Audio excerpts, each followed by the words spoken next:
Vam anar a veure El Gran Gatsby, el show, al Teatre Victòria. I la veritat és que ens va agradar molt. Va ser d'aquells espectacles que et mantenen atenta tota l'estona. L'escenografia, la música...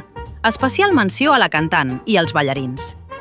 Tot passa tan ràpid que gairebé no t'adones que han passat 3 hores. Però també hi ha una part de l'experiència que crec que s'ha de dir. Ens van comentar que la plataforma elevadora del teatre s'espatlla sovint. I, sincerament, crec que estaria bé buscar una alternativa més estable. Sobretot perquè espai per fer una rampa n'hi ha. Moltes vegades les persones que anem amb cadira acabem al passadís. L'escenari es veu prou bé, sí, però no deixa de ser un espai improvisat. I amb el terra en baixada, després de gairebé 3 hores, acabes amb mal de lumbars i cervicals.